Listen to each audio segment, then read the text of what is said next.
Hello and welcome back to another episode of WWBTD, What Would the Behavior Team Do? Today is the first episode of our mini-series, More Than a Para.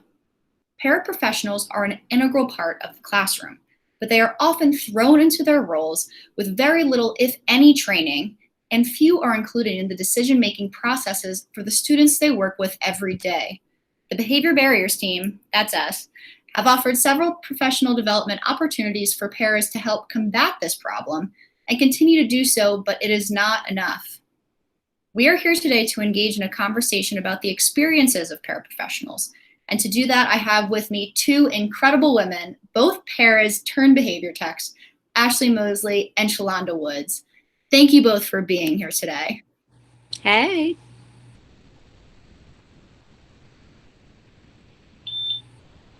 Hello. Thank you. So it is summertime, and so before we jump into today's conversation, and in light of our last episode of Radical Self-Care, Yolanda, what are you doing right now to take care of yourself and kind of refresh after that stressful school year? Oh, definitely. Thanks for asking.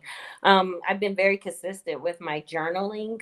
That has really helped significantly. And then I've also introduced a little more physical activity into my day. And that's been really helping with decreasing the stress and just keeping my mindset and focus. Yeah, I've been doing a morning routine, which may sound like small, but for me, I'm not organized. I'm not consistent, none of that. And so I've been really proud. I've been able to stick to my morning routine almost every day. Almost every day I've been able to stick to it. And so I feel good starting my day. Oh, that's great. Yeah, I mean, there's something to say about, having that extra time now in the morning to really fully dedicate those times to yourself. So that's awesome. So you both have been paraprofessionals for years before landing, our current jobs as behavior techs that we all share. I was actually also in a para position for about a year before becoming a behavior tech. So Ashley, first off, how long were you a paraprofessional? I was a para for about 11 years. Wow. Okay. That's 10 or 11. One of the two. I'm just amazed that you've been in the workforce for that long, to be honest. You look very young. And then what kind of program were you in? I did MIS. I did the ECE split. I don't remember the name of it, but I did the ECE split. And then I finished off with AN. Okay. Shalonda, what about you? How long did you work as a professional? I started at DPS about 2009, so I was a para for about 7 years. Well, 6 years. Yeah, about 6 years. I spent 1 year, my first year actually as a para in a ECE classroom, a Spanish ECE classroom. So you can imagine I have no Spanish in my Rolodex. I honestly learned so much from just that 1 year. And then I spent the other 5 years in an MIA, which is a multi-intensive autism classroom. And that's where I found passion that got me into the position I'm in now.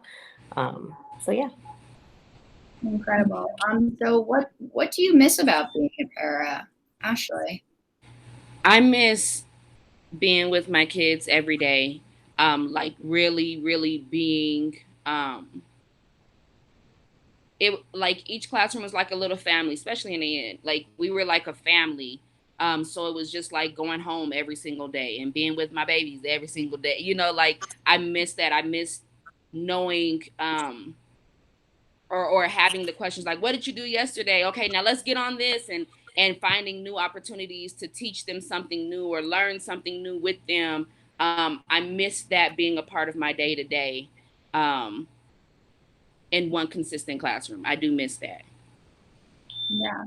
I mean, that's huge. We all probably got into education for the kids, right? So that's something that we all miss, I think, working closely with kids. Shalonda, what about you? What have you missed? Oh man, I missed so much about being, and I was in an elementary setting, and I love kids. just things such as just that relationship and just being there every day, at those kids 7 hours of a day. You spend more time with them than their parents. And Right.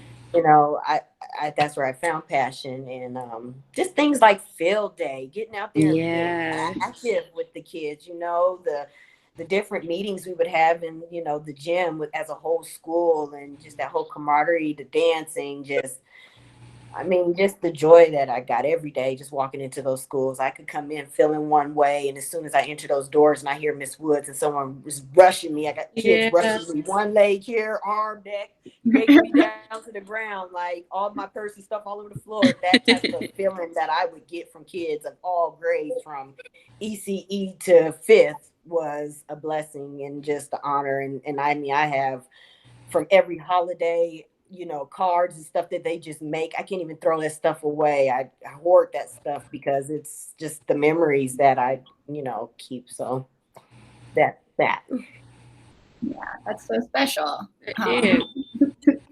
I mean, I sometimes like just supporting in a classroom for a couple hours. A girl like makes me a card. Right. Yeah.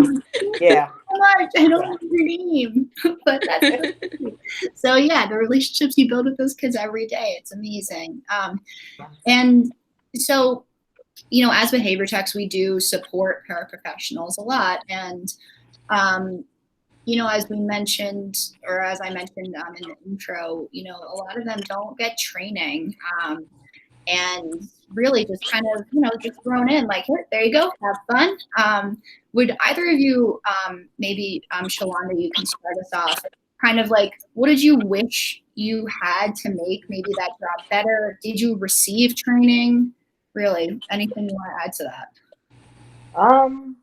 I think one of the bigger reasons why I had to even walk away from that position was pay. They're underpaid, and it's a job that's needed, that, like teachers, were unpaid for the work we have to do and can't really make a living. So it made it hard. You definitely start having to consider your family and other things, which makes it hard. But training, no, there was no training. I never got trained on how to be a para. And so that's significant. But thank God that it was just something that, naturally comes to you. You get in there and you figure it out. So yeah, definitely pay and training on how to be a para. Yeah, would help. Yeah, Ashley, what about you? What was your experience? I second that. The first thing was I agree with Shalonda Pay, where it's like we are in these classrooms and we are with these students because we love them, and because of that we stick with it, and we get second jobs, and we pinch pennies here and there because we want to be there with our kids. But it really is, and was, it felt unlivable, you know um and so I second that the pay was huge, and also just resources. And I feel like parents and teachers alike probably would say the same thing, but the resources, like there were things that we knew our students would benefit from, but we didn't have the money. And things that we'd go out and, okay, we want to do this, I'll pay for it, I got it, and like things like that, pay for it with no money. Right. But it was just the things that we knew our students would benefit from, things that we knew would enhance their learning, their experience just in the school. We weren't always able to get those things. We were hardly ever able to get those things. And so we were constantly, almost like we were doing improv every day, because we didn't have the resources that we knew our kids needed, as well as, I'd say, education. Because a lot of the things that we're expected to do as paras, um, I feel like I could have benefited from getting some formal training, instead of having to research things on my own, and try to figure out, like, okay, so how do I make this work? So how do I, teach this skill? How do I do this? How do I do that? I feel like we would have benefited from getting some training that helped us to put, push their education and growth. Right. Like, hey, how do I teach them this skill? Exactly. Yeah, I mean, you're with the kids every single day. That would be valuable. Right. And it sounds like it took a ton of creativity, which is, great. But it's kind of like, you're relied on so heavily, right? It's kind of remarkable to think that you don't have training. Right. How did, on the day-to-day, it sounds like, it's clear that you guys were not, as paras, you're not in it for the money. Right. Shouldn't be. So, from a day-to-day, wonderful hanging out with the kids, but how did, all the things that you're bringing up, different frustrations, struggles, how did that make you feel? Shalonda. Overwhelmed. Just reflecting back on it just kind of saddens me. It overwhelming. You can't keep consistent staff. You're playing multiple roles in, the schools just to, do your job. And, it was hard. It was hard. And you just reflect back on the positive, seeing those kids every day, that's what keeps you going in the position. But like it's stressful all the way around, even at home, you got to bring that bread in and you're not doing that. How do you express to your spouse or someone that, this is where you want to be? And, it's stressful. Yeah. I feel like it made me feel overlooked and excluded sometimes, just because paras are, I feel like, the heartbeat of the school. And there's a lot that we do, or did, that would go unnoticed. Um, and I can't fault anybody for it, but there was a lot that we would do that would go unnoticed and unseen.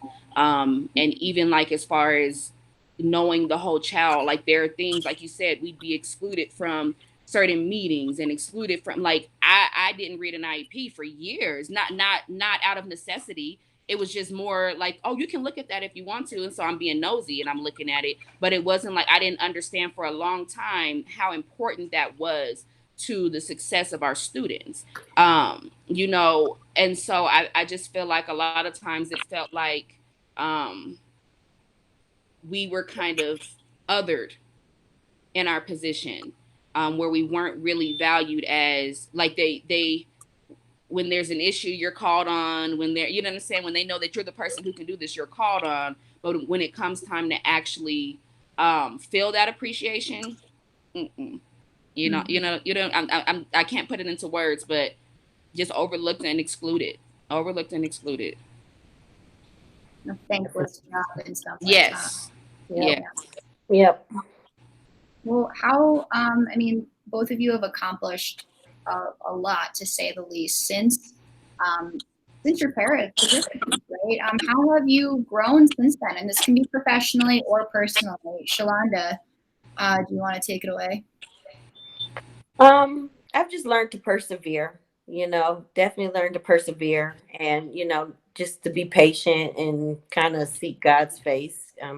You know, a big believer in, letting God order my steps. And so I just kind of, stayed patient and God made a way in every situation for me, pay, even though it was a big concern, God made a way for me to be able to be a para for 6 years. And every last need that I could think of was met. And so, just my faith, being humble, persevering, and, taking advantage of opportunities. And, that's how I've gotten where I am at this point. Staying humble. Yeah. I feel like, can you repeat the question one more time? I was all into Shalonda's, like, yeah, girl. Yeah. How have you grown since, your position as a paraprofessional? And that can be professionally or personally. Okay. Yeah. I feel like each demographic I worked with, I feel like taught me something, but I feel like I learned the most when I was in AN. And I feel like I learned the most about myself.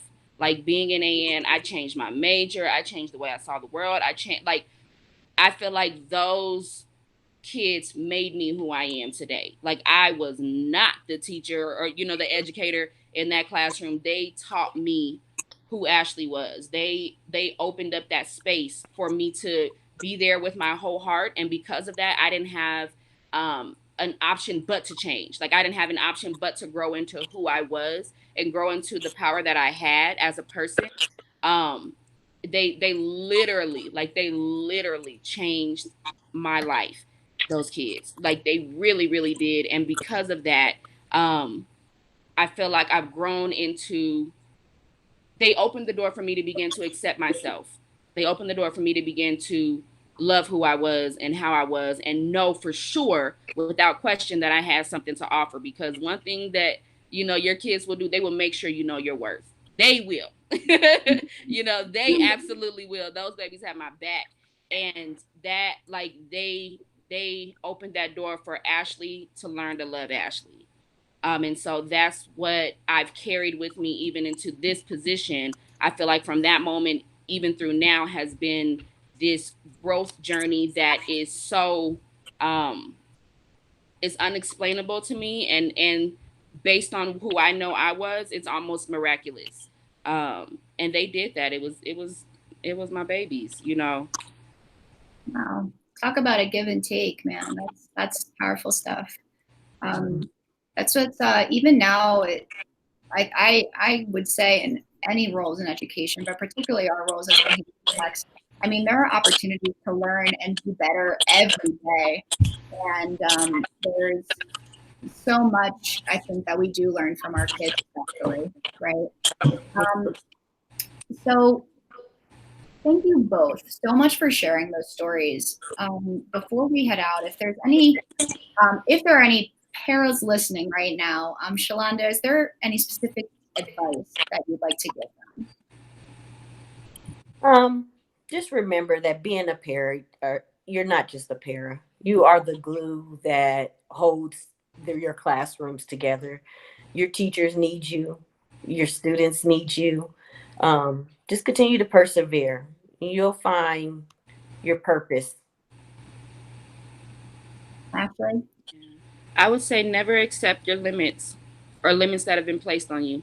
Never accept them, and stand in your power, and know that you have the world to offer.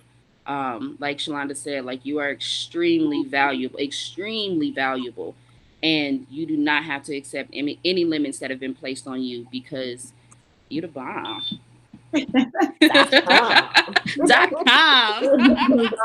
.com, man.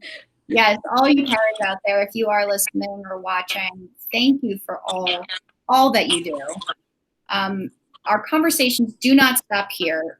We do hope that you tune into our next episode, and take care of yourself. See you next time, everyone. Bye. Bye.